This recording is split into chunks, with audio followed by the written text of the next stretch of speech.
ระยะពេលចុងក្រោយនេះការពិភាក្សាអំពីការឈប់ប្រើឬបហេការផលិតផលពីប្រទេសថៃបានក្លាយជាប្រធានបទក្តៅនៅក្នុងសង្គមកម្ពុជាប្រជាពលរដ្ឋជាច្រើនសួរថាប្រសិនបើយើងឈប់ប្រើផលិតផលថៃតើប្រទេសយើងនឹងចំណេញលុយអ្វីខ្លះ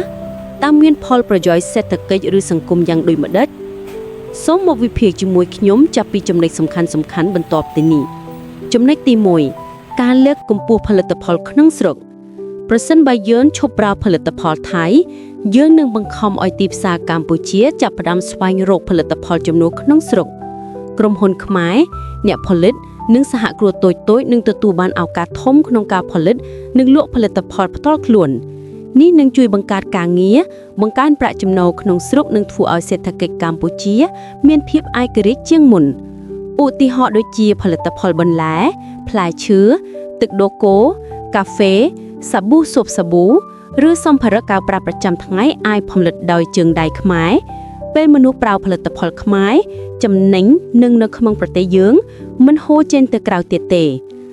ចំណុចទី2ការបង្កើតរោងចក្រនិងការងារថ្មីការឈប់នាំចូលផលិតផលថៃនឹងជំរុញឲ្យមានការវិនិយោគថ្មីៗក្នុងប្រទេសដើម្បីបំពេញតម្រូវការទីផ្សារ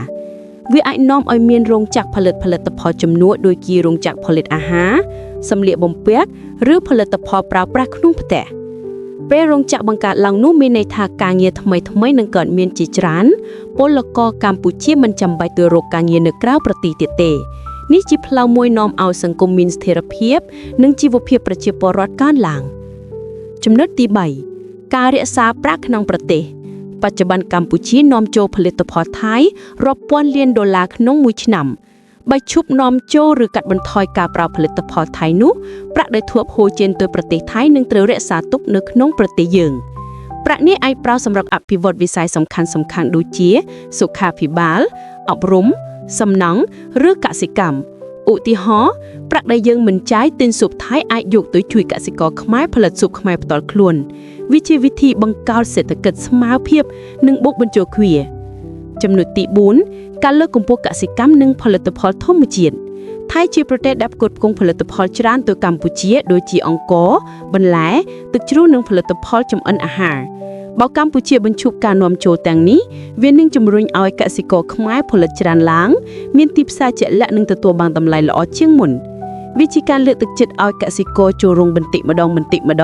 ដើម្បីធ្វើឲ្យកសិកម្មកម្ពុជាមានភាពរឹងមាំនិងមានតម្លៃសម្រាប់អនាគត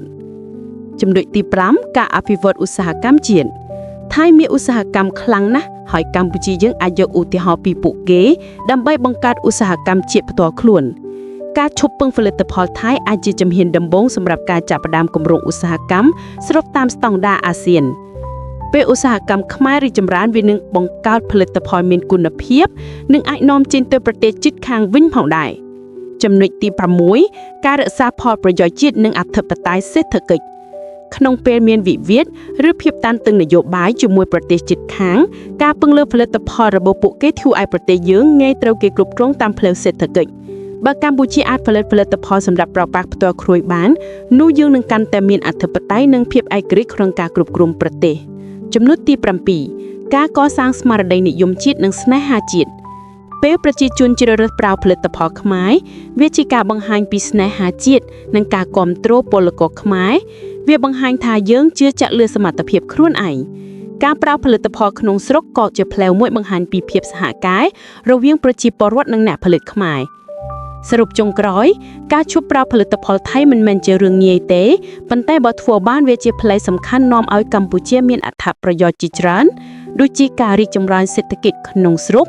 ការបង្កើតការងារថ្មីការរក្សាប្រាក់ក្នុងប្រទេសការលើកកម្ពស់ផលិតផលជាតិនិងការអភិវឌ្ឍភាពឯករាជ្យសេដ្ឋកិច្ចជាតិបើប្រជាជនទាំងមូលរួមគ្នាបដិញ្ញៈប្រទេសកម្ពុជាអាចក្លាយជាប្រទេសមានសមត្ថភាពផលិតផលិតផលផ្ទាល់ខ្លួននិងក្លាយជាប្រទេសដែលមានសេដ្ឋកិច្ចរឹងមាំមិនអាស្រ័យទៅលើអ្នកដទៃ